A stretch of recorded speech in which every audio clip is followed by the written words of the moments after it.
on the. All eyes.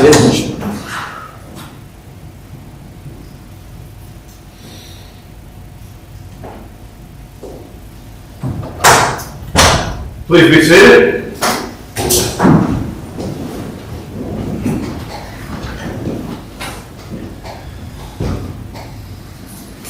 We now come to the third and last case on our docket today. That case is State Farm Mutual Automobile Insurance Company versus Hudnall, case number 240922. And counsel for the appellant, if you'd be kind enough to state your appearance for the record, and also let me know how much time, if any, you would like for rebuttal. Good morning. I'm Warren Klodnick on behalf of State Farm. I will reserve 5 minutes for rebuttal, and I am not very tall, so I will try to limit it. Okay. Thank you. Again, may it please the court, I'm Warren Klodnick on behalf of State Farm. This is an appeal of a judgment in the case for uninsured motorist benefits. The policy amount was $100,000, but judgment was entered in the amount of a full verdict of about $4 million. And I'd like to begin, if I could, with what we briefed as our second issue pertaining to the amount and form of the judgment. That was our second issue, but I want to make sure that this is covered to the full degree that the court needs it to be, because this is an important issue. It's recurred, as the court conceived, by the fact that it's been handled last year by the second DCA. The long-standing rule in Florida is that a judgment against an insurance company for uninsured motorist benefits is properly limited to the policy limit unless and until there's a determination that the company acted in bad faith. That has not happened here. We're only at the beginning stages of the bad faith litigation. So it was error as a matter of law to have a judgment entered for the full $4 million plus verdict. Mr. Lee would tell us that all of that case law changed with Fridman. So what say you? I say that Fridman didn't change this. As Finson tells us from the second DCA last year, Fridman was an important case. Fridman told us that when you have an uninsured motorist case, that determination of damages becomes the binding measure of damages in a future bad faith case. And what they said you can do is you can include that number, you can put it in the judgment so that it's of record as the binding measure of damages. But Fridman didn't say that you entered judgment in the full amount of that verdict. Fridman actually had the judgment that was entered in that case reproduced in the opinion as the judgment that they endorsed. And I saw that, counsel. So would it be State Farm's position, if we were inclined to find that your argument has merit, to say that the trial court needs to follow that template, the Fridman judgment template? Is that what you're asking us to do? Yes. Following the exact format, I've got it up here, the format the Fridman court referenced in the beginning of the opinion, you would say that it should have happened just like that in this case? Or to that effect, sure. It doesn't have to be word for word, but that is the type of judgment that we think should be entered in a case like this. We don't, it's well established in Fridman that that is the binding measure of damages. There was a period of time when insurance companies thought that they got a whole redo in the UM case. Fridman put that to bed, and we're not saying we want to redo. But the binding measure of damages shouldn't be the amount of the judgment right now. As of right now, there's a judgment of record, an open judgment against State Farm in this case for over $4 million. State Farm doesn't owe, it may never owe, and interest is accruing on that. This is the very type of judgment that Finson told us last year you can't have. Finson explains that Fridman, it's a misreading of Fridman to suggest that this is an appropriate judgment. And I understand counsel thinks that Finson was not correctly decided, but I don't think we've been directed to any point of it that was wrong. I think it's the correct ruling. In my research throughout Florida and elsewhere, I've seen no authority for the idea that you can have a judgment in one facial amount, but executable in some other amount. It's a bizarre judgment, and it serves no purpose, really, because no matter how the bad faith claim shakes out, that judgment's going to have to be addressed in some fashion. If State Farm wins a bad faith case, you've got to vacate the judgment that's... So just, and forgive me for the oversimplistic question, but can you just lay out for us a little bit why this isn't 6-1, like half a dozen the other? You mentioned the interest in Indigo, but what difference does it make whether we have it as a judgment or we have it included with the judgment? When the rubber hits the road, who cares? Well, That's their argument, is what difference does it make, it's only executable. And leaving aside the accrual of interest, which obviously is a thing, a judgment is an adjudication of a debt. Right now, there's a public record document that says State Farm owes $4 million that it doesn't owe. It could have business implications for State Farm, it could have licensing implications for State Farm. You know, they're a massive company, but I can tell you if there was an open judgment against me for an amount that I don't owe, it would affect my ability to get a home loan, a car loan, it would have all kinds of implications. It's just wrong as a matter of law to have a judgment against them in an amount that everyone knows is not owed. To follow up on Judge McIver's question, if there was a determination prospectively that State Farm was in bad faith here, would there be entitlement as part of the damages to prejudgment interest, meaning from the time of verdict? I don't know the answer to that.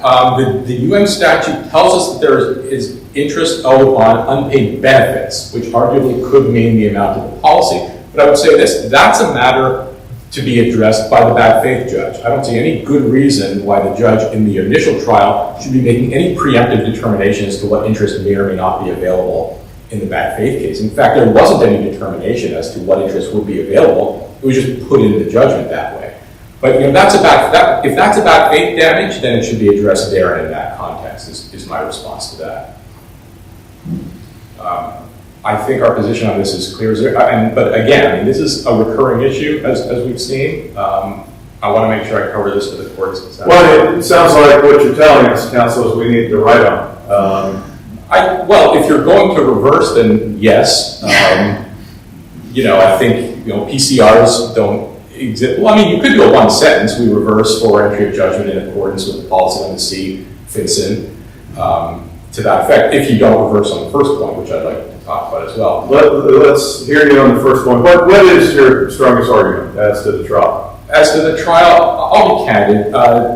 Obviously, this business about there's 4 types of evidence, no evidence, all the evidence. I think that has the potential to be misleading. I think there were times along the way when it might have been in some tension with the way the juries are supposed to weigh evidence, but I don't expect, Your Honors, to reverse based on 25 unobjected to applications of that. I'm asking that you take that into consideration, perhaps. I'm not dropping it formally, but that is not our strongest point on the first one. Where we do have an issue is the improper cross-examination of the defense doctor, Dr. Von Thron. That, I think, is a serious trial error.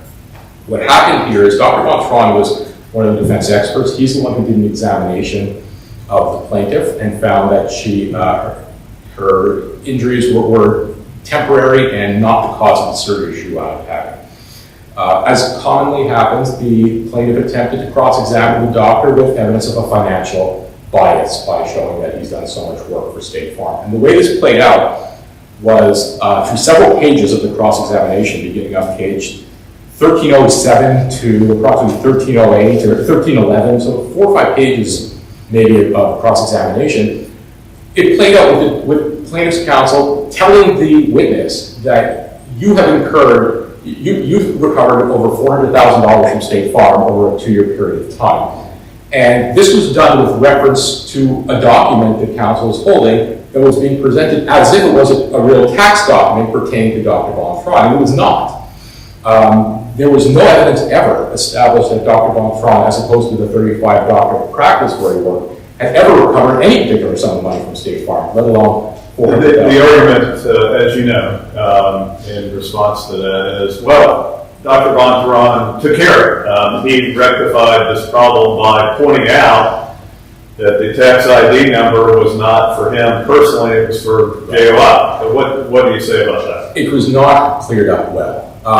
It was not, first of all, it was not as steadfast as they say. If you read it, Dr. Von Thron is saying, that can't be for me, that doesn't make sense, but I'm not in a position, I'm paraphrasing, I'm not really in a position to agree or disagree because I don't know where you're getting that information from. And it was never definitively put to bed. Basically what we have here is an accusation that he's made $400,000, a somewhat denial of it. It never got, from the jury's perspective, he's being accused with a document that he's made $400,000. They're hearing him deny it tentatively, but can't really do it. And it was so why, and I know try cases is hard, it's a difficult thing, I used to try cases. Why didn't the State Farm lawyer get up on redirect and take care of this? I've got the record like Your Honor does, but we had an overruled objection. Maybe she felt that, given the degree to which he'd been beaten up with this, it's best to just leave it be. I know. Was there anything that you can see in this record, counsel, that would have prohibited her from going back with a document? And I don't want to put questions in her mouth, but is this the first time you're seeing this document? Yes. Have you ever seen it before? Of course not. Does that appear to be JOI's tax ID number? Yes. Is that yours? No. I mean, would that put all this to bed? Perhaps. Maybe she could have done it this way. But, again, I'm not in the nature of second guessing the way my trial counsel handles things. Where we were at this point was there are two overruled objections to this. A document that she didn't know what it was or where it came from. I really can't say that if the suggestion, maybe Your Honor's not suggesting this, that, could it have been cleaned up differently? Maybe. But we're on appeal from two overruled objections that should not have been overruled.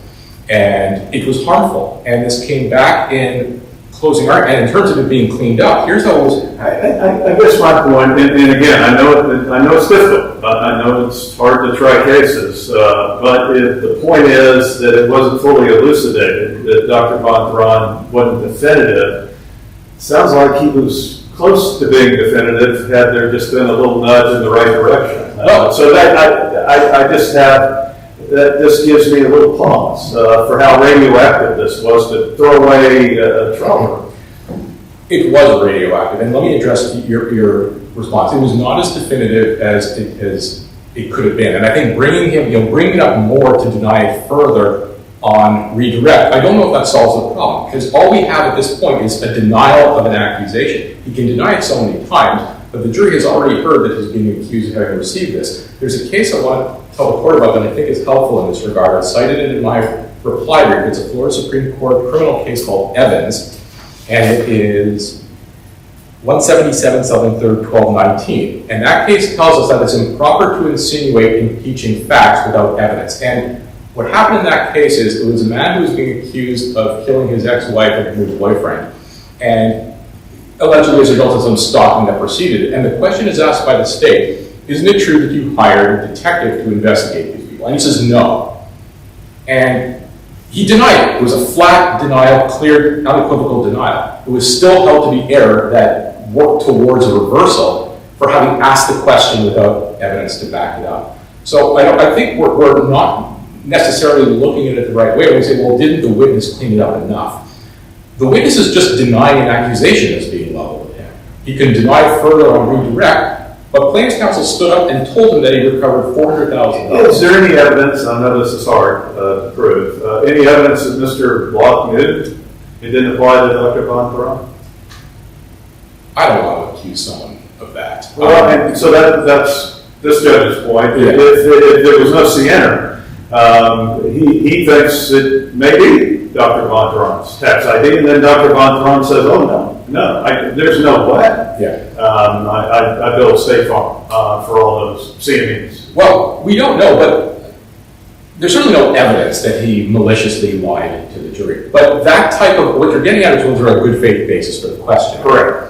And Evans addresses this. Either Evans or the case it cites addresses this, that good faith and bad faith doesn't really matter here. You have to have evidence to support it.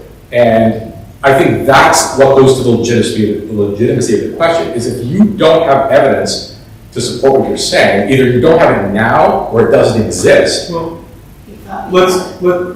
sorry. No, I was just saying that I think he thought he had it. You don't have any indication otherwise, but he thought he had it in his hand. Right. Saying, for the sake of argument, if the tax ID number had been his? If the tax ID, but again, I don't think the question is good faith or bad faith. He never had the evidence to back it up. He was wrong. I don't think the CNR matters in this context. He's not on trial for it.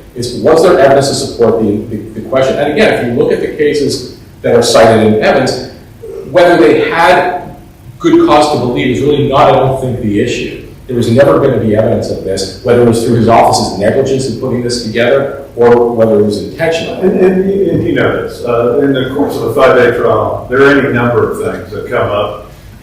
through the fault of really no one, that may be something a little different than they anticipate. I mean, that's the nature of this give and take in trials. And so I think what I hear my colleagues saying is we just don't have any evidence in this record that this was intended in a way to be different than what this lawyer believed it was. Well, a few things about that. One, I don't know that it matters. There was never evidence to support this, whether he thought it was true or not. But the other point, too, is... Well, shouldn't that go into the analysis tree? It seems, at least to this judge, that maybe it should. That it would be, I'd be a lot more inclined to hear what you're saying if everyone agreed this wasn't what he proposed it to be, and he took the position he took. Well, and I can understand that. Certainly, if we could show that he was openly lying to the jury, you'd be more inclined to do this. But let me address it this way then.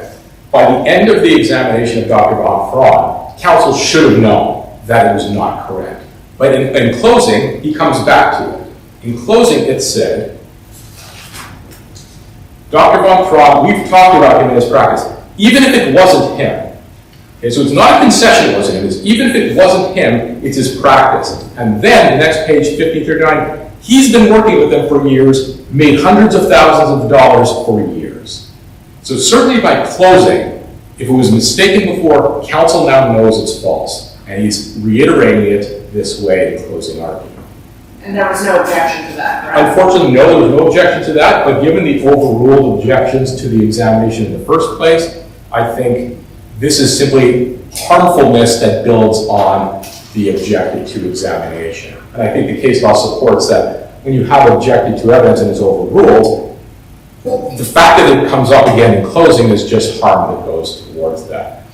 And it is harmful. I understand it was a multi-day trial, but causation was very much in dispute. This is a plaintiff who had a huge gap in treatment. Causation was disputed by the experts. This was the primary defense expert. It was the only defense expert who could actually examine the plaintiff. And the jury is being told now that not only are his opinions bought and paid for to the tune of hundreds of thousands of dollars that really were not, but the jury saw him being coy about it on the stand and saying, I don't really know where you're getting that information from. This was error to allow it in, and we know under special, it's only not reversible in that point if there's no reasonable possibility it didn't affect the jury's verdict. Well, and I'm going to give you a couple more minutes, counsel, but was it improper impeachment if, in fact, JOI had billed State Farm for these CMEs? I mean, how is that improper? Wouldn't that be fair game? It depends. Well, hypothetically, maybe, but not the way it's being presented. No, and I appreciate that, but I mean, the error you're claiming this shouldn't have ever been used with Dr. Bontra. No, you're not. Well, yes, it should never have been suggested to him that he personally, not the practice, he personally made money that he never made. And second, it never should have been supported holding up an exhibit that was a mystery exhibit that didn't actually support what he was saying, but had Dr. Von Fraud's name had written on it. I guess my point, and I think you understand my point, it had Rick Block stood up and said, this is JOI's tax ID between 2015 and 2017, they billed State Farm. You billed your group of doctors billed State Farm $450,000, whatever the number was. Is that improper impeachment? Well, first of all, I don't know that it was ever even established that JOI made that money. But assuming it's true, I think it's not, at least in that instance, if that was the case, it wouldn't be false. But we're talking here about the witness's own financial bias. It carries a lot less weight against him if an employer of his is making this money as opposed to him personally. Which we understand. I think we all get that. But he arguably clarified that on the stand. Only to the extent he was comfortable doing it in the face of a document. And again, it wasn't as definitive as counsel said. Wasn't there a definitive answer, and I don't have the transcript in front of me, where he definitively said basically that's not my tax ID number, that's JOI. He certainly says that. And I mean, isn't that, Gabe said that, is it not, right there? I mean, for everyone to know it's not his. Well, that's a denial, but up until that point, counsel is telling him, no, this is a tax document for you. That's what it said specifically in front of the jury. He says, is that JOI's? And counsel says, no, this is yours.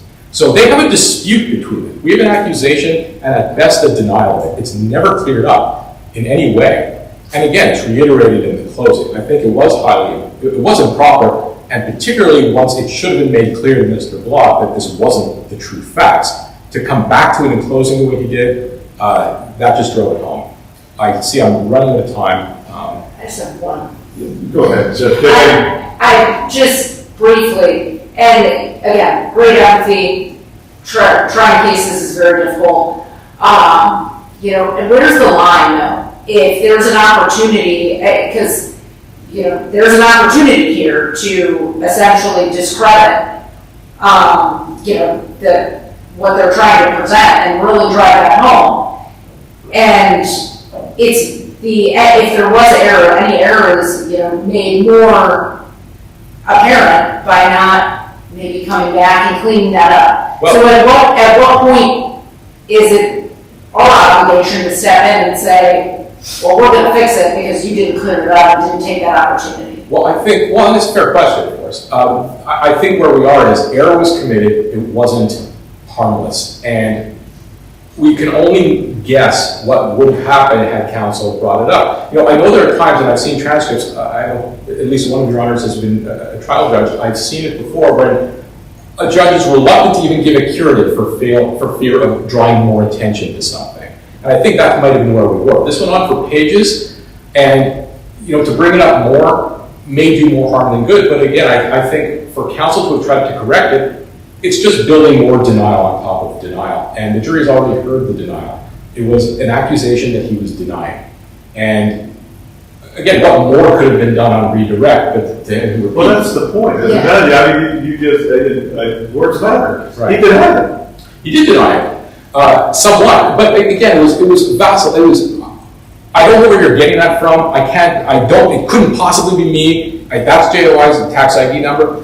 But in the face of accusations that, no, it's yours. So again, what we're left with is counsel telling the witness that this is his, him denying it.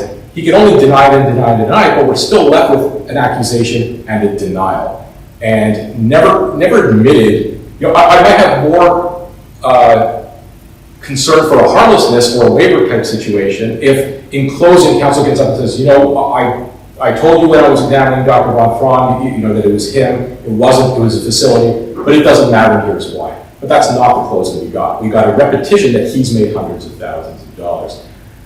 But to get back to your point, could this have been fixed on redirect? He'd already somewhat denied it as best he could.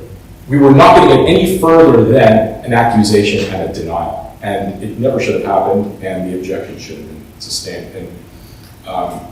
And given what I said before, we did ask you a lot of questions. I will give you 5 more minutes for rebuttal. Thank you. That means, Mr. Lee, you've got 7 more minutes if you're so inclined, but you'll have 5 minutes for rebuttal. Thank you so much.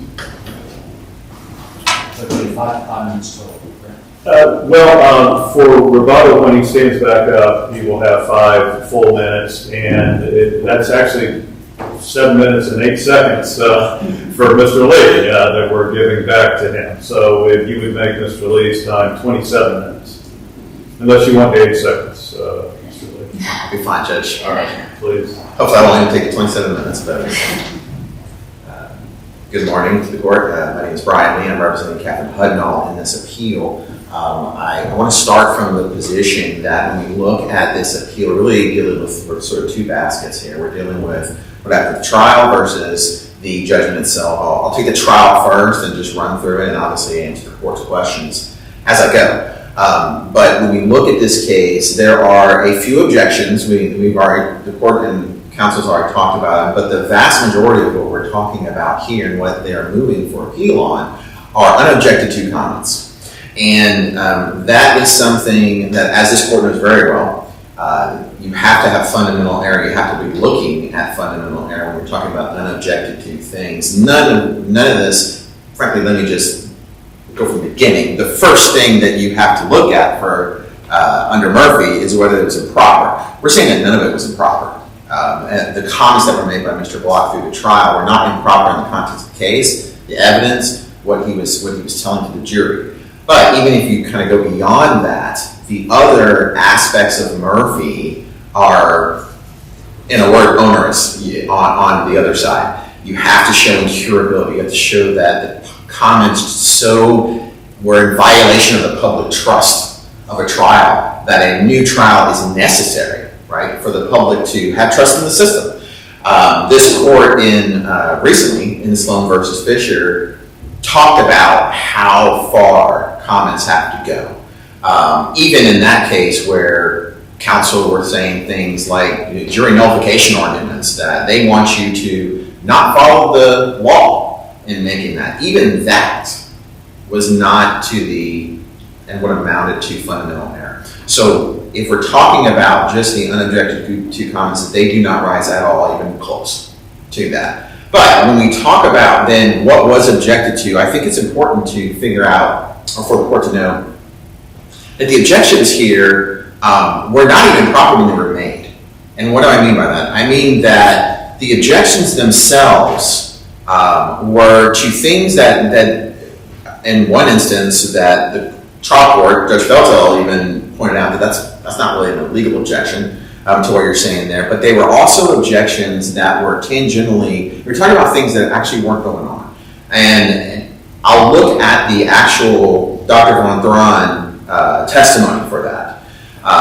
When Mr. Block started his cross-examination, he went right into what we call, I'm sure the court knows, is financial bias.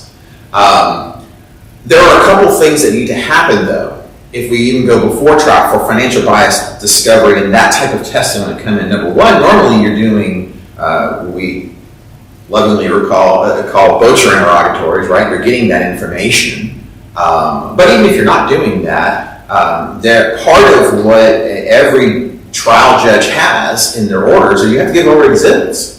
And we know from the Florida Supreme Court and probably every circuit that we have, every district that we have, is that impeachment is one of those things.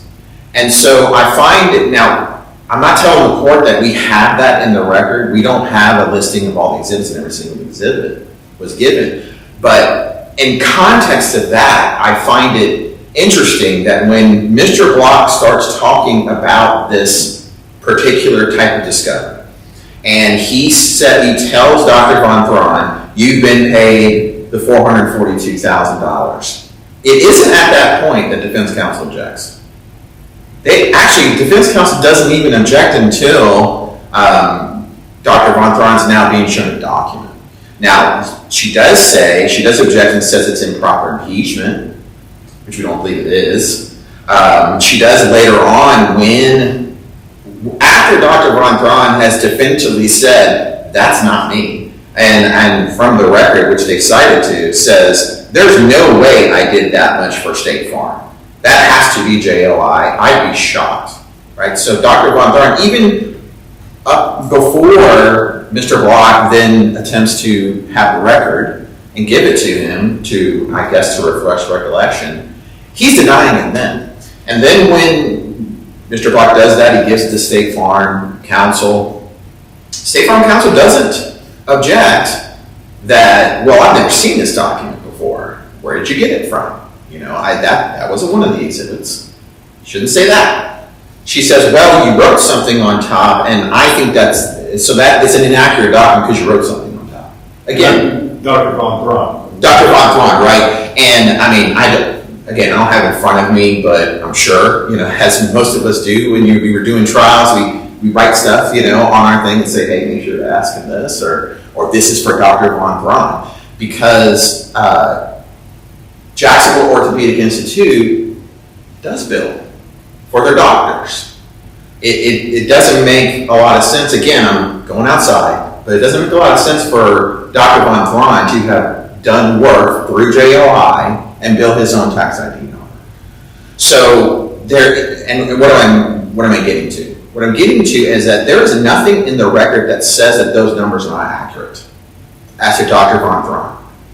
It is very possible that There was this record that was got through discovery, through otherwise, of the CMEs, the compulsory medical examination that Dr. Von Braun did during that time, which were billed through JLI's number.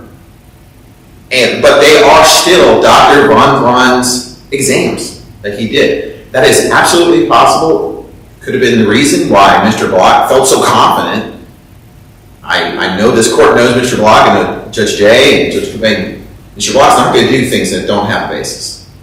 And so when he does that, we can glean some clues from the record that there wasn't an objection to the amount. There wasn't an objection that... Bottom line, what I hear you saying, Ms. Foley, there was no objection from counsel saying this is a document she had never seen before. There was no objection from her saying it was deceptive, fraudulent, surreptitious. She was concerned with what had been written on top, which goes to the point of whether this was JOI as a group or Dr. Von Braun individually, correct? Correct. And ultimately, Dr. Von Braun, at least from his vantage point, says this was for the group because of the tax ID now. And he does. And there's two different scenarios. It could have been the entire group that was over, or it could have been Jackson Orthopedic Institute billing for his particular ones. I'm speculating here, but presented with a witness that's saying, no, that's JOI's tax ID number, and those are not mine. Mr. Block, as the record shows, pretty cleanly cut off that line of questioning, because he may be sitting there saying, well, are these all his exams? Dr. Von Braun very specifically said, those aren't mine, that's JOI's number, that's what JOI billed for all 30 of their doctors. That's what the jury heard as far as evidence. As far as what Mr. Block argued to the jury, we know that Judge Feltel told the jury that argument's not evidence. You have to rely on what the witnesses told you, and you have to rely on all the things that trial judges tell juries every day.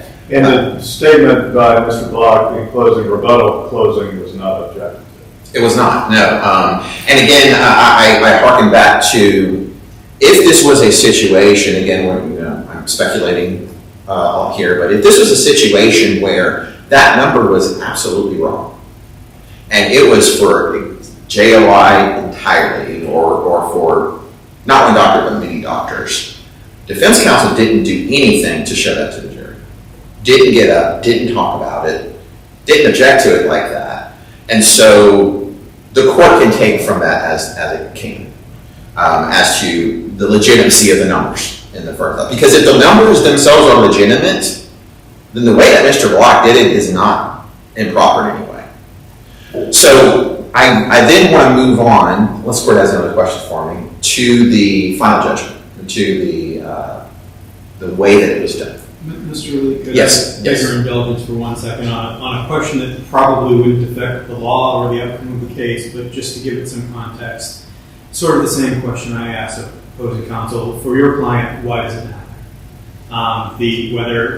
Whether it's as a judgment or included with the judgment, what effect does that actually have on your client? Sure, and the simple answer is that the law regarding interest running on judgments is not as clear as we would want it to be. The law that talks about when you put judgments together and when courts do judgments is that interest runs from the point of when a judgment's done. There are cases, and I know that we didn't really get into it, but there are cases that are talking about, and they were briefed to Judge Feltel as to why, that the defendant was taught, State Farm is saying, hey, we know those cases, but we don't want you, but you should only do the lesser amount. Why it's important is that if the judgment is done the way that State Farm has it done, where it's not, where there's nothing in the judgment that talks about when interest should begin, if that happens, then later on, after a bad faith case, there's no mechanism for a trial court to then go back and say, well, I really interest really should have been running from there. That would be in a positive law. But that's no mystery. Mr. It is. Sure. You know what the verdict. If there, and you heard me ask the question, if there would be entitlement, I don't know the answer to this, in the bad faith claim to prejudgment interest, right. You would be able to toggle it back to the very moment that the jury came back, would you not?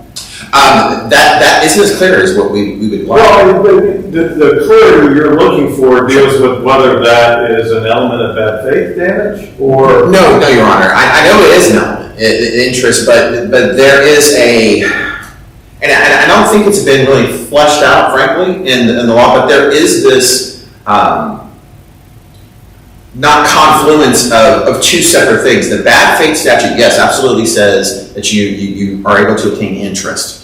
But the interest law talks about when interest starts running. Well, so you have... And that's a difference. You've got argument. And it's property of saying where you make a demand on another party. Not a jury verdict, not a judgment. You get an interest in those cases, correct?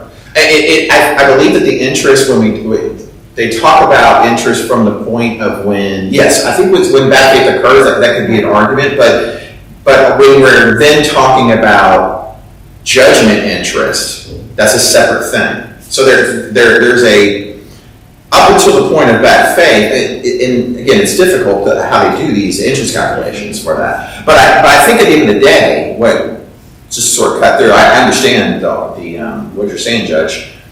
When we look at Friedman and we look at 21st century... Well, let me ask you about... we've got the template. Sure. Friedman gave us I've got it up. I asked him about it. We've got a judgment. Why shouldn't we follow what the Supreme Court of Florida has said? This judgment works. Because the template under Friedman, it talks about... It is unclear as to exactly how to structure the document. It talks about what it should be, but why wouldn't it be precisely what the trial judge did in Friedman? Sure. It starts off the opinion. Right, but I think that it could be. And I'm saying that, all due respect, it could be that. But what Friedman was doing, and the issue that was in Friedman was whether the way that the trial judge did it was an abuse of his discretion. They weren't saying, and I think they didn't say, that this is the form to use. This is what you should do. They said that the way that the trial judge did it wasn't an abuse of his discretion to do. So it seems, isn't that the safe harbor? From an appellate standpoint? If they said that form works, why wouldn't we do the same thing? Because one form works and the Supreme Court says that works doesn't preclude other forms from working too. No, I understand. And from our vantage point, and Patton apparently did the same thing.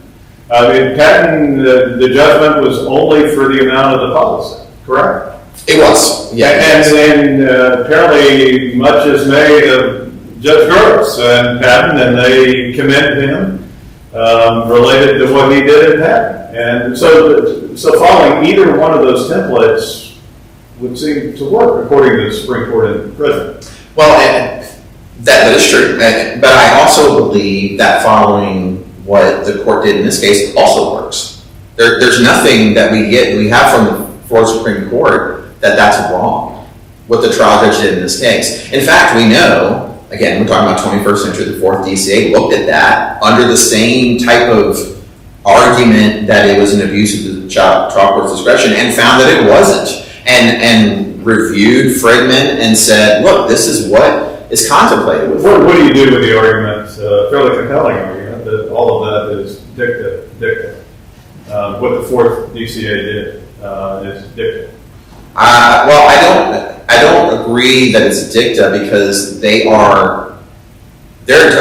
talking about the form of it. Yes, it was an appeal and it was talking about other things that were there certainly, but they are still talking about the form. If this court were to write on this subject and there are two different things that they're looking at, that the court will be looking at, whether the motion for a new trial should be reversed or whether the final judgment, and you wrote on both things. I would not be saying that, well, the part that you wrote on about where the final judgment was an abuse of discretion is dicta. Because that was something that was brought up. It was part of the case. And so 21st Century did not just say, oh, by the way, we're just going to talk about this because no one brought it up. But we're just going to talk about it and say this is what we think. This was something that was brought up. And so I don't believe that is what I would say is dicta.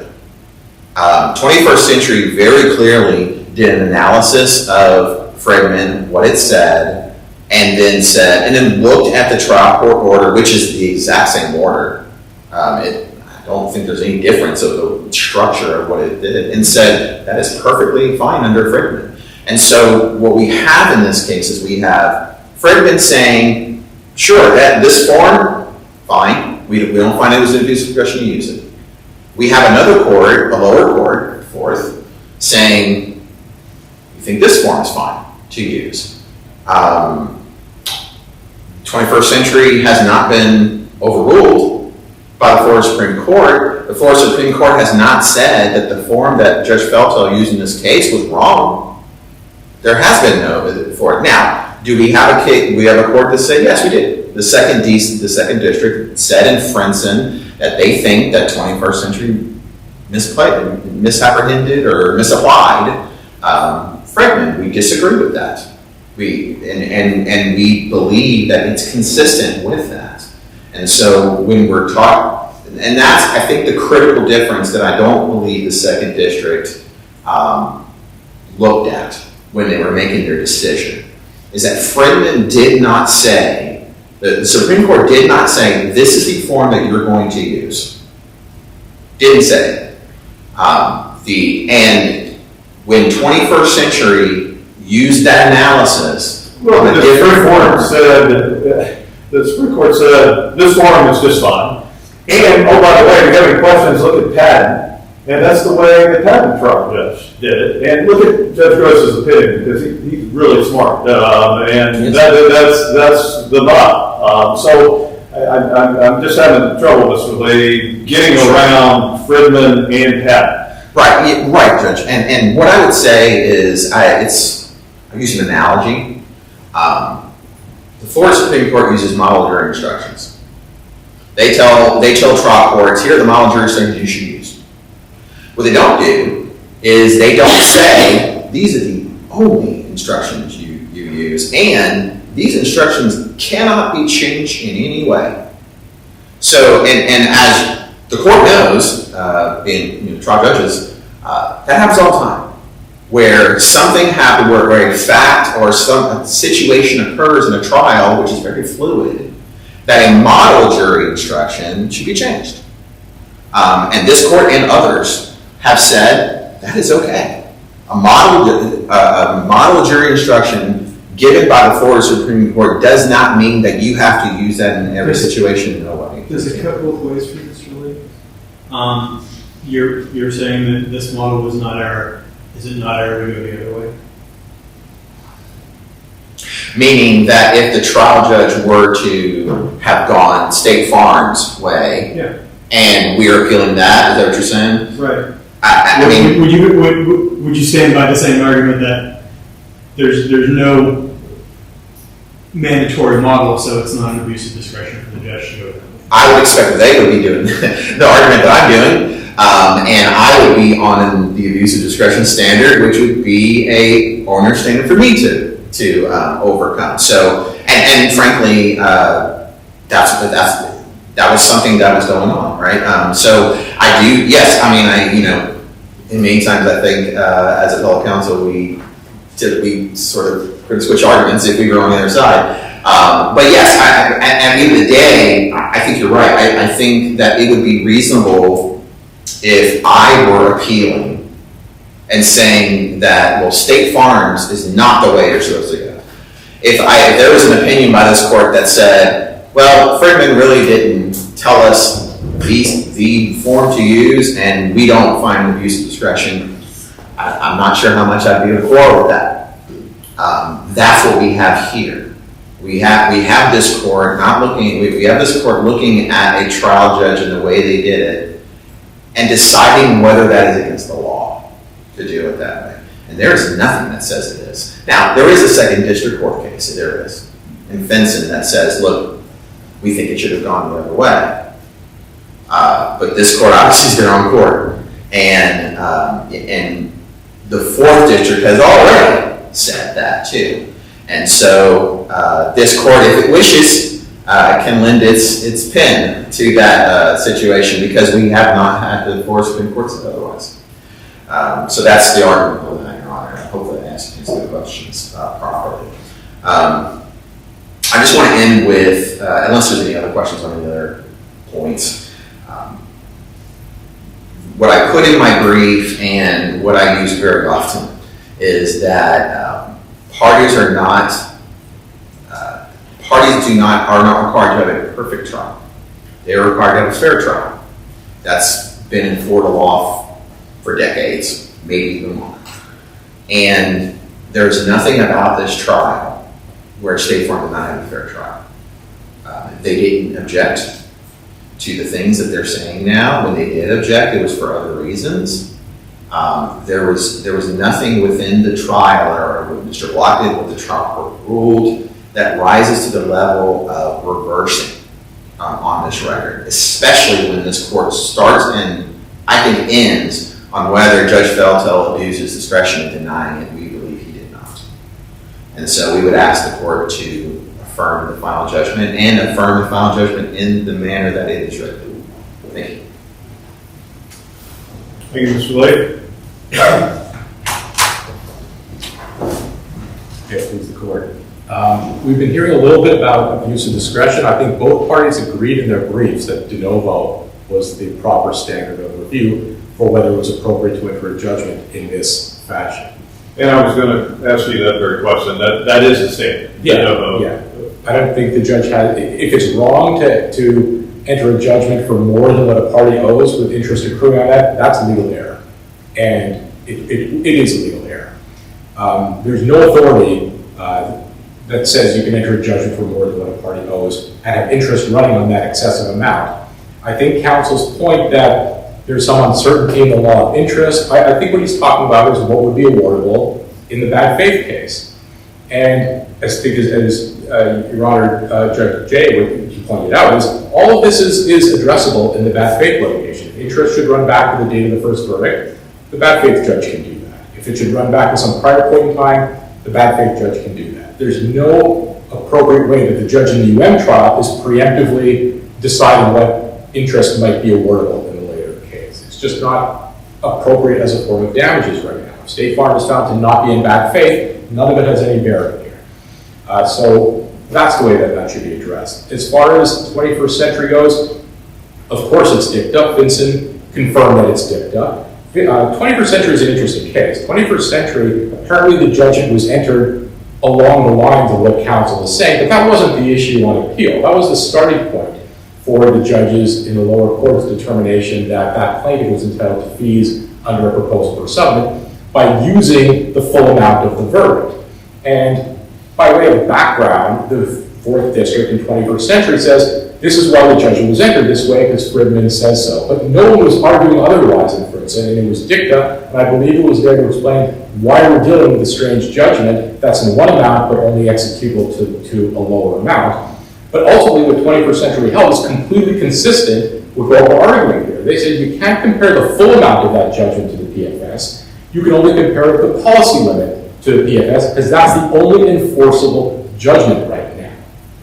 That's exactly what we're saying. The only judgment that should be enforceable right now is the policy limit. And the 2nd District tells us that that's dicta because had the judge in the 21st century case entered the judgment limited to the policy limit, it would be the exact same analysis. We'd apply that number in comparing it to the PFS. Vincent tells us two things about, and I know you're not bound by it, but it's true and it's correct. Vincent tells us two things about 21st century. One, they use some loose language in describing Fridman. It's true. But it didn't matter because it's plainly and clearly dicta. It had nothing to do with the outcome. The holding of 21st century is In this posture, when you have a judgment against an uninsured motorist carrier following the first trial, when its liability is only limited to the policy limit, that's the number we use to compare to the proposal for settlement for fee purposes. It's good law. It just has some loose language in it. And of course, it's the correct one. I mean, again, there's no authority for the idea now. It's funny because up until now, we've been told Fridman requires this judgment that was entered. Now we're being told, well, Fridman didn't require it, but it's okay under Fridman. It's not okay under Fridman. Nothing in Patton or Fridman or any other authority says you can enter a judgment against someone for more than what they owe. Going back to the trial error, I think counsel's argued a lot of things about Murphy. I'm not arguing Murphy. I think there were two objections. I think they were adequate during the cross-examination of Dr. Von Traun. Certainly enough to put the judge on notice of what the problem was. We've heard a lot of speculation and theory about maybe these numbers were good, maybe they were good for JOI pertaining to work that Dr. Von Traun had done. There's no evidence of any of that. Dr. Von Traun was asked, isn't this the amount of money that you made? Not what JOI made, not what JOI made because of your examinations. It was, isn't this the amount of money that you made? It is, here's a tax document that shows that you did. Okay, so all this theorizing that maybe these numbers were legitimate, there was never any evidence that they were legitimate. And in fact, in the answer brief, we were told that this is the result of confusion and it was all cleared up. Now we're hearing today that maybe they were good numbers to begin with. There's no evidence that these were good numbers. Dr. Von Traun was accused of having earned $400,000 personally from State Farm. There was never any evidence to back it up, and it was reiterated in closing. And it was improper. I understand the reluctance to grant a new trial, but that was improper cross-examination. And when he should have known better at that point by closing, it was reiterated. So again, I would ask that the court reverse for a new trial, or at the very least reverse under all the authority we've talked about for a judgment that's properly limited to the policy limit. You can have the number in it, just like Fridman authorizes, but it shouldn't be a judgment against State Farm for $4+ million at this point. Thank you. Thank you, counsel. Thank you both. Well presented. We are now officially in recess.